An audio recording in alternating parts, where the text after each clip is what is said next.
సరే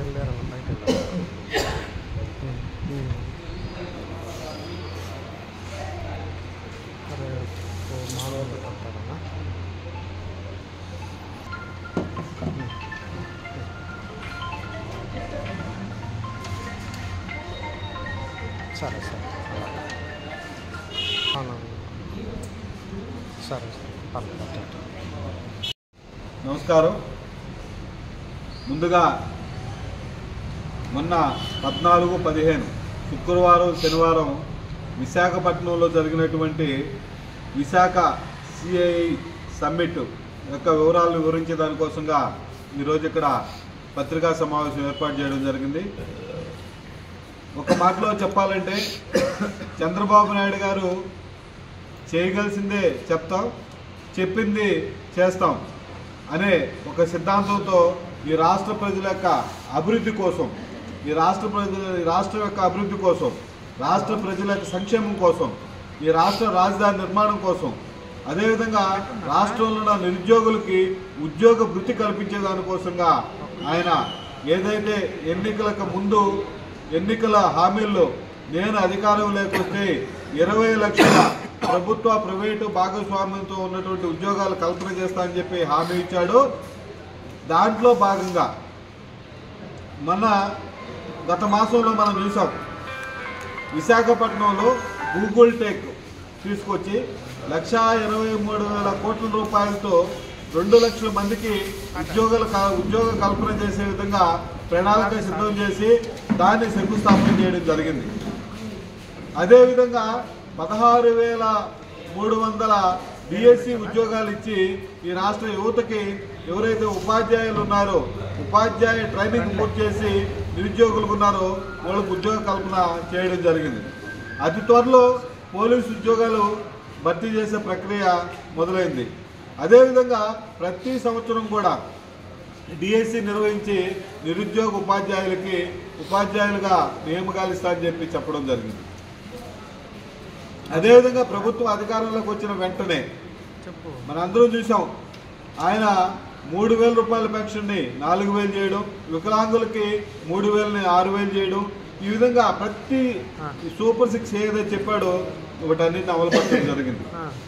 ఇకపోతే ఈరోజు సిఐలో భాగంగా ఏదైతే విశాఖపట్నంలో పారిశ్రామికవేత్తల సమ్మిట్ జరిగిందో ఆ సమ్మిట్లో 2 రోజుల్లో 13,25,716 కోట్ల రూపాయలతో అక్కడ పారిశ్రామికవేత్తలు వివిధ దేశాల నుంచి పారిశ్రామికవేత్తలతో ఒక అగ్రిమెంట్ చేసుకోవడం జరిగింది. తద్వారా 16,13,188 ఉద్యోగాల కల్పనకు ఇది ఒక మార్గం సుగమైందని చెప్పి తెలియజేస్తున్నాం. ఒక పక్క ఏపీ భారతదేశంలోనే ఎంతో వెనకబడిన ఏపీ, అంటే గత 5 సంవత్సరాల్లో మనం ఎక్కడో కనపడిన దూరాలకు వెళ్ళిపోయినటువంటి ఏపీని తిరిగి పట్టాలెక్కించి అభివృద్ధి వైపు నిరుద్యోగ రహిత రాష్ట్రంగా తీర్చిదిద్దడం కోసం చంద్రబాబు నాయుడు చేస్తున్నటువంటి కృషి అభినందనీయం. గత మాసంలో ఒక పక్క చంద్రబాబు నాయుడు గారు, మరో పక్క లోకేష్ బాబు గారు ప్రపంచంలో అనేక దేశాలు తిరిగి అక్కడున్న పారిశ్రామికవేత్తలను అందరినీ సమాయత్తపరిచి, అదేవిధంగా భారతదేశం నుంచి ప్రపంచంలో వివిధ దేశాల్లో సెటిల్ అయినటువంటి భారతీయులందరినీ కూడా మీరందరూ కూడా మాతృభూమిలో పెట్టుబడులు పెట్టండి అని చెప్పి ఒక పక్క ఆహ్వానిస్తూ, ప్రపంచంలో దిగ్గజాలైనటువంటి అనేక మంది వ్యాపారవేత్తలను కూడా మీరు మా రాష్ట్రంలో పెట్టుబడి పెట్టండి, మీకు అవసరమైన ప్రతి సహాయం మేము అందిస్తాం, సింగిల్ విండో ద్వారా మీకు కావాల్సిన పర్మిషన్స్ అన్నీ కూడా ఇస్తామని చెప్పి వారందరూ కూడా మొన్న 14-15 శుక్రవారం శనివారంలో వైజాగ్లో ఏర్పాటు చేయడం జరిగింది. ఎప్పుడు కూడా బాబు గారు ముఖ్యమంత్రిగా ఉంటే ఆ రాష్ట్రంలోకి పెట్టుబడులు వరద వస్తుందని చెప్పి సందర్భంగా తెలియజేస్తున్నాం. ఉమ్మడి రాష్ట్ర ఆంధ్రప్రదేశ్లో ఉన్నప్పుడు అంతకుముందు మైక్రోసాఫ్ట్ లాంటి దిగ్గజాలను తీసుకొచ్చి ఈ హైదరాబాద్ని ఏ విధంగా అభివృద్ధి చేశాడో మనం అందరం చూసాం. అదేవిధంగా ఈరోజు రాష్ట్రంలో ఉన్నటువంటి నిరుద్యోగ సమస్యని తీర్చేదానికోసంగా ఈరోజు ఈ రాష్ట్రంలో అందరినీ కూడా తీసుకురావడం జరిగింది. ఇకపోతే ప్రతి నియోజకవర్గంలో ఎంఎస్ఎం పేరు మీద మీడియం, స్మాల్, మైక్రో పారిశ్రామికతల్ని అభివృద్ధి చేసే దానికోసంగా ఎవరైతే నిరుద్యోగులు ఉన్నారో వాళ్ళ దగ్గర టాలెంట్ ఉందో వాళ్ళు ఒక ప్రాజెక్ట్ని తయారు చేసుకుంటే వాళ్ళకి అన్ని కేటాయింపులు ఇచ్చి ఆ కేటాయింపుల ద్వారా వాళ్ళ పారిశ్రామికతలు తీర్చిదిద్దే దానికోసంగా మనం చూసాం. ప్రతి నియోజకవర్గంలో కూడా భూమి పూజలు చేసి ఏపీఐఐసిసి ద్వారా వారందరూ కూడా అవకాశం కల్పించే ప్రయత్నం చేస్తున్నందుకు మనందరూ చూస్తూ ఉన్నాం. ఇకపోతే గత ప్రభుత్వం వైఎస్ఆర్సీపీ జగన్మోహన్ రెడ్డి గారు ముఖ్యమంత్రిగా ఉన్నప్పుడు అనంతపూర్లో ఉన్నటువంటి కియా మోటార్ కంపెనీని ఇక్కడి నుంచి తరివేసే ప్రయత్నం చేయడం కాకుండా అక్కడ 17 అనుబంధ ఫ్యాక్టరీలు వస్తుంటే వాటన్నిటి కూడా ఈ రాష్ట్రంలో రానికుండా వాడు అనంతపూర్ నుంచి దగ్గరగా ఉన్నటువంటి కర్ణాటక రాష్ట్రంలో ఫ్యాక్టరీని స్థాపించుకోవడం జరిగింది. మనందరూ తెలుసు ఇక్కడ ఉన్నటువంటి బ్యాటరీస్ అమర్ రాజా బ్యాటరీస్ దాదాపు ప్రత్యక్షంగా పరోక్షంగా 1,35,000 మందికి జీవనోపాధి కల్పిస్తున్న అమర్ రాజా ఫ్యాక్టరీని మూతయించాలని చెప్పే ప్రయత్నాన్ని గత ప్రభుత్వంలో ఏ విధంగా ప్రయత్నం చేశారో జగన్మోహన్ రెడ్డి గారు, సజ్జల రామకృష్ణారెడ్డి గారు, పెద్దిరెడ్డి గారు మనందరం చూసాం. అంతేకాకుండా వాళ్ళు ఆ ఫ్యాక్టరీని ఎక్స్టెన్షన్ పోతే 10,000 కోట్లతో తిరిగి దాన్ని ఎక్స్టెన్షన్ చేయాలంటే దాన్ని కూడా అడ్డుపడితే వాళ్ళు ఈరోజు తెలంగాణలో ఆ ఫ్యాక్టరీ తీసుకుని పెట్టి ఈరోజు దాదాపు 20-30,000 మందికి ఉద్యోగ కల్పన చేయడం జరిగింది. అదేవిధంగా వైఎస్ఆర్సీపీ ప్రభుత్వంలో ఆంధ్రప్రదేశ్లో ఉన్న ఫ్యాక్టరీలు వెళ్ళిపోవడమే కాకుండా వచ్చేవాళ్ళు కూడా ఓఎమ్మ ఆంధ్రప్రదేశ్ మేము అడుగు పెట్టాం అనే స్థాయి నుంచి ఈరోజు మాకు ఆంధ్రప్రదేశ్లో స్థలం ఏంటి, మేము ఫ్యాక్టరీలు పెడతాం, మేము ఇన్వెస్ట్మెంట్ స్థాయికి ఈరోజు మన చంద్రబాబు నాయుడు గారు, లోకేష్ బాబు గారు తీసుకొచ్చిన దానికి ఆంధ్రప్రదేశ్ ప్రజల తరఫున అందరి తరఫున కూడా వారికి కృతజ్ఞతలు తెలియజేస్తున్నాం. ఈ రాష్ట్ర అభివృద్ధిలో వారు పడుతున్న కష్టం వర్ణాతీతం. 24 గంటలు తండ్రి కొడుకులు రాష్ట్ర అభివృద్ధి కోసం కృషి చేస్తున్నందుకు మనందరి తరఫున వారికి కృతజ్ఞతలు తెలియజేస్తూ ఈ రాష్ట్ర అభివృద్ధిలో మేము కూడా వారికి సహకరిస్తామని చెప్పి తెలియజేస్తూ ఈరోజు మా శాసనసభ్యుల వారి యొక్క ఆధ్వర్యంలో జరుగుతున్నటువంటి గూడూరు అభివృద్ధిని కూడా ఒక్కసారి మనం పరిశీలించుకోవాల్సిన అవసరం ఎంతైనా ఉంది. చంద్రబాబు నాయుడు గారు, లోకేష్ బాబు కష్టంతో స్థానిక శాసనసభ్యులు కూడా నిన్న చూసాం 70 లక్షల రూపాయలతో సెంట్రల్ లైటింగ్ చేయడం జరిగింది.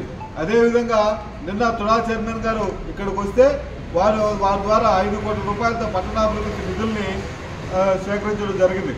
ఉన్న నిధుల్ని అభివృద్ధి పదంలో పెట్టేదానికోసంగా మా శాసనసభ్యుల వారు ప్రయత్నం చేస్తున్నందుకు వారికి కూడా ధన్యవాదాలు తెలియజేస్తూ ఈ అవకాశం ఇచ్చిన ప్రతి ఒక్కరికి పేరు పేరున ధన్యవాదాలు తెలియజేస్తాం. చారిత్రాత్మక వేదికగా Visakha confederation of Indian industries అనే సమావేశాన్ని ఏర్పాటు చేయడం జరిగింది. ఆ సమావేశం ఆంధ్రప్రదేశ్ పెట్టుబడుల హబ్బుగా మార్చేదానికి సీఎం చంద్రబాబు నాయుడు గారు, మంత్రి నారా లోకేష్ గారు ఎంతో వ్యూహాత్మకంగా శ్రమిస్తున్నారనే విషయాన్ని తెలియజేస్తూ ఈరోజు రాష్ట్రానికి పెట్టుబడులు తీసుకురావాలా, అభివృద్ధి జరగాలన్నా, సంక్షేమం జరగాలన్నా, సంపద సృష్టించాలని ఆలోచించి చంద్రబాబు నాయుడు గారు, నారా లోకేష్ బాబు గారు దేశ విదేశాల్లో పర్యటించి వివిధ పారిశ్రామికవేత్తలతో చర్చించి వారి అందరినీ కూడా ఆంధ్రప్రదేశ్లో మీరు పరిశ్రమలు పెట్టాలని వాళ్ళకి ఆలోచన కలగజేసి మీరు ఆంధ్రప్రదేశ్కు సంబంధించిన వారైతే మీ జన్మభూమిని మీరు అభివృద్ధి చేసుకోవాలని వాళ్ళందరికీ కూడా తెలియజేసి ఈరోజు అమెరికాకి వెళ్ళినా ఏ దేశానికి వెళ్ళినా మా ఆంధ్రప్రదేశ్కు రాండి అని వాళ్ళని పిలిచిన ఏకైక ముఖ్యమంత్రి నారా చంద్రబాబు నాయుడు, ఐటీ మంత్రి లోకేష్ గారు.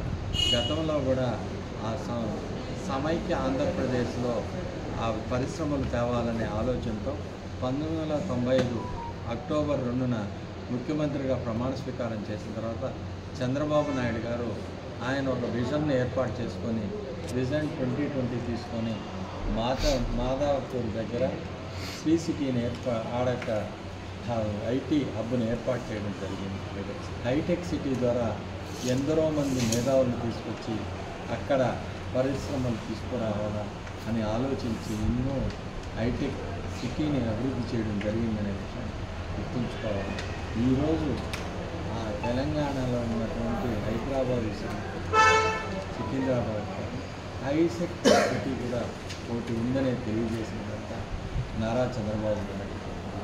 అదేవిధంగా ఆయన ఇక్కడ ఆంధ్రప్రదేశ్లో ముఖ్యమంత్రిగా 2014-18 అయిన తర్వాత ఆంధ్రప్రదేశ్కి రాజధాని లేకుండా 4 రోజులు బస్సులో ఉండే ఆయన యొక్క ఆంధ్రప్రదేశ్ యొక్క పరిపాలన కొనసాగించడం జరిగింది. అవన్నీ ఆలోచించిన తర్వాత ఆంధ్రప్రదేశ్కి ఇండస్ట్రియల్ హబ్గా తయారు చేయాలని ఆలోచించి ఆ రోజు వివిధ పరిశ్రమలు తీసుకొని వస్తే ఆ తర్వాత 2019 నుంచి 24 వరకు వచ్చిన అవినీతి అక్రమ అరాచక పాలకులు ఆ యొక్క ఏ ఇండస్ట్రీస్ ఇచ్చారో వాటన్నిటినీ తయారైంది. ఈ విధంగా 2019 నుంచి 24 తర్వాత ప్రజలు మళ్ళా ఈ రాష్ట్రాన్ని అధోగతిలో తోసేసిన జగన్కి 11 సీట్లు ఇచ్చి పక్కకు పంపించారు. ముఖ్యమంత్రి పీఠాన్ని జూన్ 12వ తేదీ 2024లో చంద్రబాబు నాయుడు అధిష్ఠించి ఇప్పుడు 15 నెలలు అయితే వివిధ దేశాల్లో పరిశీలించి ఇక్కడికి ఇండస్ట్రీ తీసుకురావాలి. ఈ రోజుకి మన యొక్క ఆంధ్రప్రదేశ్లో 613 ఒప్పందాలు చేసుకొని 13,25,716 కోట్లు పెట్టుబడులు వచ్చి 16,13,180 మంది ఉద్యోగ అవకాశాన్ని కలగజేశారు మన యొక్క నారా చంద్రబాబు నాయుడు గారు. ఆంధ్రప్రదేశ్ పెట్టుబడుల హబ్బుగా మార్చేది సీఎం చంద్రబాబు గారు, మంత్రి నారా లోకేష్ గారు వ్యూహాత్మకంగా ఆలోచించి కృషి చేసి ఈ సదస్సు ద్వారా కొన్ని వేల ఉద్యోగాలని పరిశ్రమలను తీసుకురావడం జరిగిందనే విషయాన్ని మనం గుర్తుంచుకోవాలి. జగన్ రెడ్డి విధ్వంసకర విధానాలు భయపడి రాష్ట్రం నుంచి వెళ్ళిపోయిన పరిశ్రమలను కూడా మేమున్నాము, మీరు రాండి ఆంధ్రప్రదేశ్ అంటే వివిధ రకాల కంపెనీలు వెళ్ళిపోయిన కంపెనీలు కూడా ఈరోజు ఆంధ్రప్రదేశ్కి వచ్చి పరిశ్రమలు పెట్టడం జరుగుతుందనే విషయాన్ని మనం ఆలోచించుకోవాలి. ఈరోజు రాయలసీమ అంటూ పెట్టుబడులు తీసుకురావాలని ఇండస్ట్రీస్ ఏర్పాటు చేయండి.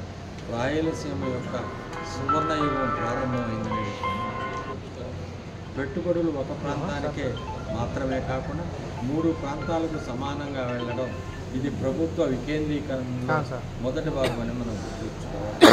నాడు జినోమా వ్యాలీ, మైక్రోసాఫ్ట్ వంటి దిగ్గజాలను హైదరాబాద్కు తీసుకువచ్చి అభివృద్ధిలో రాష్ట్రాన్ని ముందుకు తీసుకుపోయిన కనుక కూడా నారా చంద్రబాబు నాయుడు గారి ప్రభుత్వం గుర్తుంచుకోవాలి. అదే నేపథ్యంలో ఇప్పటికీ మేఘా, రెన్యూ, చింత, సైల్, బొందాడ, ఆస్థా, అదాని, ఏఎస్డబ్ల్యూ, టాటా, అయానా, అగస్తా వంటి కంపెనీలను రాయలసీమకు తీసుకొచ్చి రెన్యూవలబుల్ ఎనర్జీ హబ్గా తయారు చేస్తున్నారనే విషయాన్ని కూడా గుర్తుంచుకోవాలి. నేడు సిఐఐ సమ్మిట్లో పవర్ సెక్టార్లను కుదుర్చుకున్న అధిక శాతం పెట్టుబడులు రాయలసీమకే కాకుండా రాయలసీమ అభివృద్ధిపై ముఖ్యమంత్రి ఎంత శ్రద్ధ పెట్టాడనే విషయాన్ని కూడా మనం అర్థం చేసుకోవాలి. ఉమ్మడి కర్నూలు డ్రోన్ హబ్గా, ఉమ్మడి అనంతపురం, కడప, కర్నూలు జిల్లాల్లో రెన్యూవబుల్, తిరుపతి జిల్లాలో మ్యానుఫ్యాక్చరింగ్, చిత్తూరు జిల్లాలో టాక్స్టైల్ హబ్బులుగా నిర్మిస్తున్నారనే విషయాన్ని గుర్తుంచుకోవాల్సిన బాధ్యత మనందరి మీద ఉంది.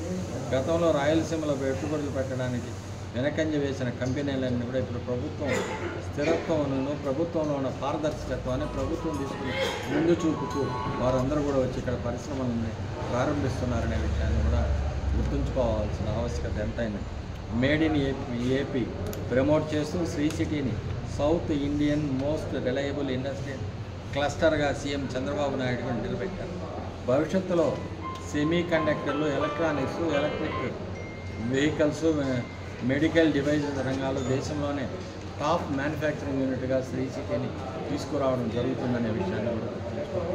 ఈ యొక్క నేపథ్యంలో ముఖ్యమంత్రి గారు నారా చంద్రబాబు నాయుడు గారు, నారా లోకేష్ గారు ఆంధ్రప్రదేశ్ ఇండస్ట్రియల్ ఇన్ఫ్రాస్ట్రక్చర్ కార్పొరేషన్ ద్వారా ప్రతి ఒక్క నియోజకవర్గంలో కూడా ఒక ఇండస్ట్రియల్ హబ్ని ఏర్పాటు చేయాలని ఆలోచించారు, ఆశించారు, ఆచరణలో పెట్టి మన యొక్క శాసనసభ్యులు డాక్టర్ పాసిం సునీల్ కుమార్ గారు కూడా మన యొక్క నియోజకవర్గంలో ఇండస్ట్రియల్ ఇన్ఫ్రాస్ట్రక్చర్ డెవలప్మెంట్ కార్పొరేషన్ ద్వారా కొమ్మనేటూరు దగ్గర 40 ఎకరాలు తీసుకొని అక్కడ ఇండస్ట్రియల్ ఇన్ఫ్రాస్ట్రక్చర్ డెవలప్మెంట్ కార్పొరేషన్ వారి యొక్క సహాయ సహకారాలతో ఇండస్ట్రీలను ఏర్పాటు చేసేదానికి ముందుకెళ్తున్నారనే విషయాన్ని కూడా గుర్తుంచుకోవాలి. రాష్ట్రాన్ని అభివృద్ధి పదం సంపద దృష్టిలో ఏ విధంగా ముందుకు తీసుకెళ్తున్నారో మన గూడూరు శాసనసభ్యులు డాక్టర్ కాసిం సునీల్ కుమార్ కూడా అభివృద్ధిని సంక్షేమాన్ని ముందుకు ఇండస్ట్రియల్ హబ్గా తయారు చేసి నిరుద్యోగులకు ఉద్యోగాన్ని కలుగజేస్తూ ముందుకెళ్తున్నారనే విషయాన్ని మనం గుర్తుంచుకోవాలి. అభివృద్ధి సంక్షేమాన్ని సంపద సృష్టిస్తున్న ముఖ్యమంత్రి గారికి లోకేష్ బాబు, అదేవిధంగా మన శాసనసభ్యులు డాక్టర్ కాసిం సునీల్ కుమార్ గారికి మీరందరూ చేయుదురు వాళ్ళ నియోజకవర్గం కోరుకుంటూ ఈరోజు డాక్టర్ కాసిం సునీల్ కుమార్ గారికి ఆదేశాల ప్రకారం ఈ సమావేశాన్ని ప్రశ్నకి ఏర్పాటు చేస్తూ తెలియజేస్తూ సెలవు. ఈరోజు గూడూరు తెలుగుదేశం పార్టీ కార్యాలయంలో మన శాసనసభ్యులు డాక్టర్ కాసిం సునీల్ కుమార్ యొక్క ఆదేశాల మేరకు ఈరోజు రాష్ట్ర నాయకులు పట్టణాధ్యక్షులు అందరి సమక్షంలో ఈరోజు ఇక్కడ ప్రెస్ మీట్ కార్యక్రమం ఏర్పాటు చేయడం జరిగింది. ముఖ్యంగా మన జరిగినటువంటి శుక్రవారం శనివారం జరిగినటువంటి విశాఖపట్నంలో ఈ యొక్క పారిశ్రామికవేత్తల సమ్మిట్ జరిగింది. ఈరోజు రాష్ట్రంలో రాష్ట్ర ముఖ్యమంత్రి చంద్రబాబు నాయుడు గారు, అదేవిధంగా తెలుగుదేశం పార్టీ యువ నాయకులు నారా లోకేష్ గారు, ఎన్డీఏ ప్రభుత్వం యొక్క సహకారంతో మన ఉప ముఖ్యమంత్రి పవన్ కళ్యాణ్ గారు అందరూ కలిసేసి ఈరోజు ఈ యొక్క రాష్ట్ర అభివృద్ధి కోసం పాటుపడుతున్నారు. ముఖ్యంగా మనం జరిగినటువంటి ఈ యొక్క పారిశ్రామికవేత్తల సమావేశంలో ఒకటే చెప్తున్నారు, ఈ రోజుకి దాదాపు 1.5 సంవత్సరము తెలుగుదేశం ఎన్డీఏ గవర్నమెంట్ వచ్చి ప్రభుత్వం వచ్చి 1.5 సంవత్సరం అయింది. అయితే నిరంతరం ఈ రాష్ట్రం బాగు కోసం, ఈ యొక్క రాష్ట్ర అభివృద్ధి కోసం తండ్రి కొడుకులు ఇద్దరూ పోరాటం చేస్తున్నారు.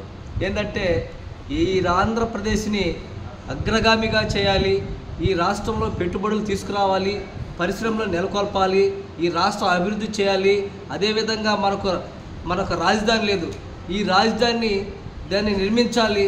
బ్రహ్మాండంగా గతంలో ఏ విధంగా అయితే ఉమ్మడి రాష్ట్రంగా ఉన్నప్పుడు హైదరాబాద్ని ఏ విధంగా అభివృద్ధి చేశారో అదేవిధంగా కూడా ఈ యొక్క ఆంధ్రప్రదేశ్ని అభివృద్ధి చేయాలని ఒక లక్ష్యంతో ఈ తండ్రి కొడుకులు కంకణం కట్టుకునేసి వాళ్ళ నిద్ర లేక ఆహారం లేక వాళ్ళు మొత్తము ఇతర దేశాలు తిరుగుతూ పారిశ్రామికవేత్తలు కలుస్తూ ఆయా రాజధానుల ఆ యొక్క రాష్ట్రాల యొక్క వాళ్ళ నాయకులు కలుస్తూ పరిశ్రమలు తీసుకొచ్చే దానికోసం అహర్నిశలు పాటుపడుతున్నారు. కాబట్టి నిన్న జరిగినటువంటి ఆ యొక్క విశాఖ సమ్మిట్లో దాదాపు 633 కంపెనీలతో ఒప్పందం చేసుకోవడం జరిగింది. అయితే 13,25,000 కోట్ల రూపాయలతో పెట్టుబడులు తెస్తూ 16,17,000 చిల్లర మొత్తం ఉద్యోగాల కల్పన కోసము మొన్న ప్లాన్ చేసి ఒప్పందాలు జరగడం జరిగింది. కాబట్టి ఈరోజు ఆంధ్రప్రదేశ్ గతంలో కూడా వైసీపీ ప్రభుత్వం ఉండింది, బ్రహ్మాండమైన పరిశ్రమలు తీసుకొచ్చారు, మొత్తం ప్రజలందరూ ఉద్యోగ అవకాశాలు కూడా కల్పించారు. ఏ విధంగా కల్పించారంటే ఒక్కసారి మనందరం నెమరు వేసుకోవాలి. వాళ్ళు తెచ్చినటువంటి పరిశ్రమలో ఫిష్ మార్కెట్లు, చేపల మార్కెట్లు బ్రహ్మాండంగా తీసుకొచ్చేసేసి రాష్ట్రం మొత్తం మీద నిరుద్యోగ వ్యవస్థ లేకుండా చేసినటువంటి ఆ యొక్క వైసీపీ ప్రభుత్వం చెప్పుకుంటే సిగ్గుచేటు ఉండాలి. కాబట్టి ఈరోజు ఈ యొక్క ఆంధ్రప్రదేశ్ యొక్క ఆంధ్ర రాష్ట్రం యొక్క బాగు కోసం ఎవరైనా ప్రయత్నం చేస్తున్నారు, ఎవరైనా అహర్నిశలు పాటుపడుతున్నారంటే ఇది కేవలం చంద్రబాబు నాయుడు గారు, లోకేష్ గారు, పవన్ కళ్యాణ్ గారని మీకు అందరూ తెలియజేస్తున్నాను. అందులో భాగంగా గతంలో మనకు తెలుసు ఈ యొక్క రాష్ట్రాన్ని అభివృద్ధి చేసే దాంట్లో కియా పరిశ్రమలు అయితేనేమి, అనంతపురం ఏరియాలో వచ్చినటువంటి ఆ యొక్క పరిశ్రమలు అయితేనేమి, అదేవిధంగా ఇట్లా చూస్తే తిరుపతి జిల్లాలో ఈ యొక్క శ్రీ సిటీ అయితేనేమి బ్రహ్మాండంగా కట్టి ఈరోజు అనుబంధ పరిశ్రమలు చాలా వచ్చేసేసి డెవలప్ అయిన సందర్భాలు కూడా మనకు గుర్తు చేస్తున్నాం. అదేవిధంగా ఇక్కడ మనకు దగ్గరలో ఉన్నటువంటి విజయవాడలో కూడా సరే నిన్నగాక మొన్న ఈ యొక్క ప్రపంచ దేశాలలోనే అత్యున్నతమైనటువంటి గూగుల్ సంస్థ సంస్థను తీసుకొచ్చి ఆడ దాదాపు 1,33,000 కోట్ల రూపాయలతో పెట్టుబడులతో ఈ యొక్క మొత్తం ప్రపంచం మొత్తం మీద ఒక సమాచారాన్ని తెలియజేసేటటువంటి గూగుల్ సంస్థను తీసుకొచ్చినటువంటి ఘనత ఈ భారతదేశంలో ఎవరైనా ఉన్నారంటే ఆంధ్ర రాష్ట్ర ముఖ్యమంత్రి నారా చంద్రబాబు నాయుడుకనే దక్కిందని చెప్పి మీకు అందరూ తెలియజేస్తున్నారు.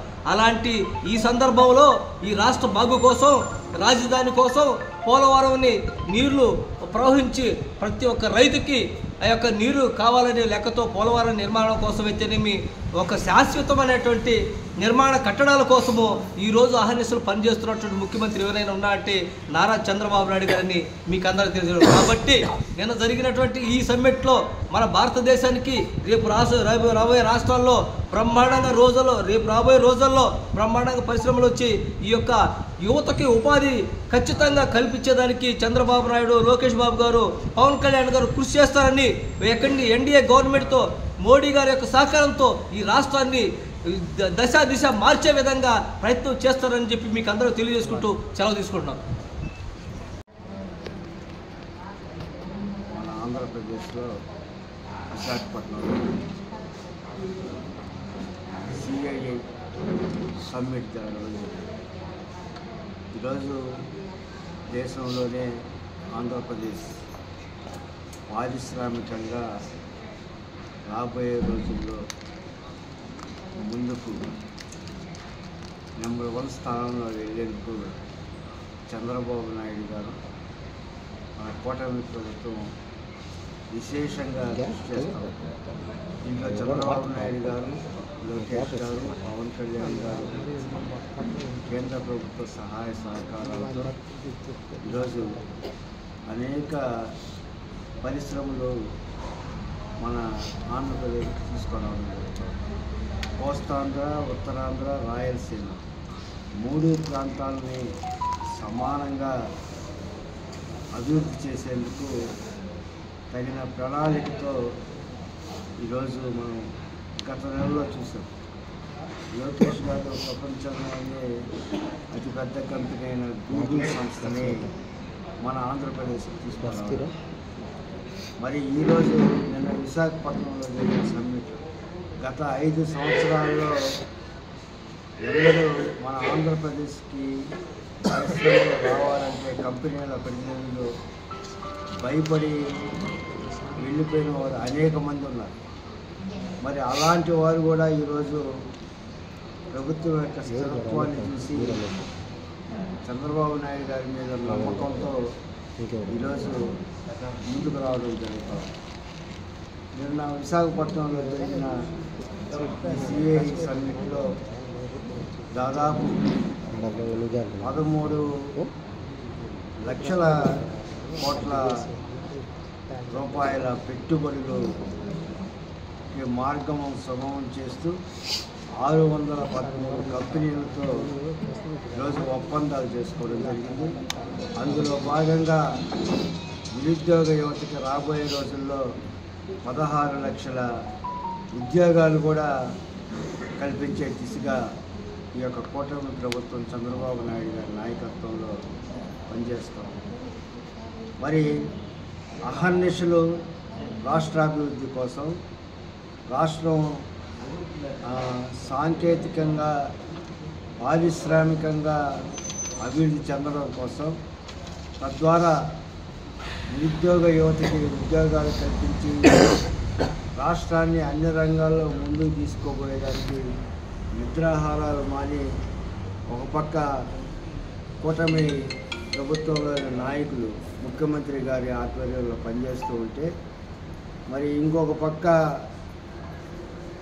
వైఎస్ఆర్ కాంగ్రెస్ పార్టీ ప్రభుత్వం గత 5 ఏళ్ళలో చేసింది ఏమీ లేకపోయినా కానీ ఎక్కడ ఈ 5 ఏళ్లలో చంద్రబాబు నాయుడు గారు బాగా అభివృద్ధి చేసి మంచి పేరు తీసుకుని మనల్ని అధికారానికి శాశ్వతంగా ఎక్కడ దూరం చేస్తాడో అని చెప్పి లేనిపోని ఆరోపణలు చేస్తూ బెంగళూరు ప్యాలెస్లో కొనుక్కొని ఆయన ఆరోపణలు చేయడం నిజంగా చాలా విద్యుత్.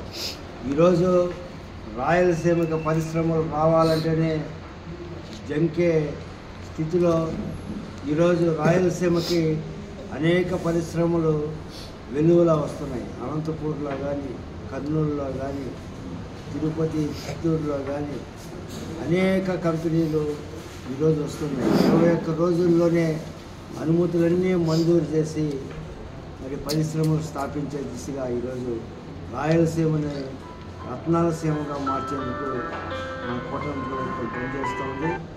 మరి ఈ విధంగా అభివృద్ధిని ఒక పైపు రాష్ట్రాన్ని నెంబర్ 1 అగ్రస్థానంలో నిలిచేదానికి కృషి చేస్తూ మరి అనేక సంక్షేమ కార్యక్రమాలు ప్రజలకు అందిస్తూ సూపర్ 6 ఎన్నికల్లో ఇచ్చిన సూపర్ 6ను కూడా దిగ్విజయంగా అమలు చేస్తున్న ఈ యొక్క కూటమి ప్రభుత్వాన్ని చంద్రబాబు నాయుడు గారిని, లోకేష్ గారిని, పవన్ కళ్యాణ్ గారిని రాబోయే రోజుల్లో కూడా ఆంధ్రప్రదేశ్ రాష్ట్ర ప్రజలు దీర్ఘకాలం కొనసాగేటట్లు చేస్తే ప్రపంచంలోనే మన ఆంధ్రప్రదేశ్ అగ్రస్థానంలో ఉంటుందని గ్యారంటీగా మనం చెప్పుకోవచ్చు. కాబట్టి ఆంధ్రప్రదేశ్ రాష్ట్ర ప్రజలు విద్యులు తెలివైన వారు ఈ యొక్క ప్రభుత్వాన్ని దాదాపు 15 సంవత్సరాల పాటు నిరంతరాయంగా కొనసాగించాలని అవతల వారు చేసే దుష్ప్రచారాన్ని నమ్మకుండా ఈ యొక్క ప్రభుత్వాన్ని ఆశీర్వదించాలని కోరుకుంటూ సెలవు. లోకేష్ బాబు గారు ఈరోజు మన ఆంధ్రప్రదేశ్ని పెట్టుబడులు హబ్గా తీర్చిదిద్దేదానికి కృషి చేస్తున్నారు. దానిలో భాగంగా మనం జగన్మోహన్ రెడ్డి ప్రభుత్వంలో ఇక్కడ ఏ కంపెనీ కూడా రాకుండా అన్నీ అతని విధ్వంసకర పరిపాలనకి అన్నీ కూడా వెళ్ళిపోవడం కూడా జరిగింది. ఈరోజు 613 కంపెనీల ఒప్పందాలు 13,25,716 కోట్లతో 16,13,188 ఉద్యోగాలు తెచ్చేదానికి ప్రయత్నం చేస్తూ ఉన్నారు. ఈరోజు 3 ప్రాంతాలను కూడా సమానంగా తీసుకొని ఈ కంపెనీలను పెట్టి మన ఆంధ్రప్రదేశ్ని బాగా తీర్చిదిద్దాలని, అందరికీ ఉద్యోగ అవకాశాలు కల్పించాలని చేయడం చాలా సంసూచకంగా భావిస్తూ ఇంకా 2-3 టర్ములు కూడా చంద్రబాబు నాయుడు గారు, లోకేష్ గారు వీళ్ళందరూ కూడా ముఖ్యమంత్రిగా, ఐటీ శాఖ మంత్రిగా ఉంది ప్రతి ఒక్కరికి కూడా ఉద్యోగ అవకాశాలు కల్పించాలని మేమందరం కూడా ప్రజలకు తెలియజేస్తాము. ఈ సదస్సు 2 రోజుల క్రితం జరిగింది. దాని ఫలితాలు ఏ విధంగా ఉన్నాయంటే, మా లోకేష్ బాబు గారు, మా రాష్ట్ర ముఖ్యమంత్రి వర్యులు నారా చంద్రబాబు నాయుడు గారు కొద్ది రోజుల క్రితమే విదేశాల పర్యటనకు వెళ్ళి కంపెనీలందరినీ ఆహ్వానించి సిఐఏ సదస్సు ఆహ్వానించే విషయం తెలిసిందే. దాని ఫలితాలే 13 లక్షల కోట్ల పైగా పెట్టుబడులు సాధించారంటే వాళ్ళు పడ్డ కష్టం. అదేవిధంగా మా యువత కొరకు 16 లక్షలకు పైగా ఉద్యోగాలు ఆ ఎంఓయూల ద్వారా లభిస్తున్నాయంటే ఈ ఘనత మా లోకేష్ బాబు గారికే దక్కుతుందని ఈ సందర్భంగా తెలియజేస్తున్నాం. స్పీడ్ ఆఫ్ డూయింగ్ అనే ఒక సిద్ధాంతం పెట్టుకొని వాళ్ళని అక్కడే చర్చలు పెట్టి మీకు ఏ విధంగా ప్రభుత్వం ద్వారా మీకు సహకారం కావాలని వెంటనే చర్చలు జరిపి వాళ్ళతో కమ్యూనికేట్ చేసి వెంటనే ఎంఓయూలు తయారు చేసిన ఘనత చంద్రబాబు నాయుడు గారికి, లోకేష్ బాబు గారికి దక్కుతుందని ఈ సందర్భంగా తెలియజేస్తున్నాం. 613 ఎంఓయూలు అయినాయంటే అది ప్రపంచ చరిత్రలోనే అది చెప్పుకోదగ్గ అంశం భారతదేశానికి. ఇప్పుడు ఈ రోజున అందరు చెప్తా ఉన్నారు అభివృద్ధి వికేంద్రీకరణ. రాయలసీమకి ఎలక్ట్రానిక్స్ సంబంధించిన సమస్యల్ని ప్రపోజ్ చేశారు బాబు గారు, లోకేష్ బాబు గారు. అదేవిధంగా ఉత్తరాంధ్ర వైజాగ్ వచ్చి ఐటీ హబ్గా తీర్చిదిద్దడానికి ప్రయత్నాలు చేస్తున్నారు. అదేవిధంగా విజయనగరంలో ఫుడ్ ప్రాసెసింగ్ సంబంధించి ఏదైతే కంపెనీలు ఉన్నాయో అక్కడ ఏర్పాటు చేస్తున్నారు. అదేవిధంగా ఉభయ గోదావరి జిల్లాలో ఏదైతే ఆక్వా సంబంధించిన పరిశ్రమ లేదో ఉభయ గోదావరి చెందుతున్నారు. అదేవిధంగా అమరావతికి వస్తే క్వాంటమ్ వ్యాలీ ఏఐ హబ్గా రూపొందించిన విషయం తెలియజేస్తున్నాం. అదేవిధంగా కోస్తాకు వస్తే పోర్ట్లు, అనేక రకమైన ఇండస్ట్రీలు ఇక్కడ వచ్చే పరిస్థితి కూడా ఇది కదా అభివృద్ధి వికేంద్రీకరణ అని రాష్ట్ర ప్రజలకి తెలుసుకోవాలి. ఆలోచించే సమయం ఆసన్నమైంది. మేధావులారా ఆలోచించండి.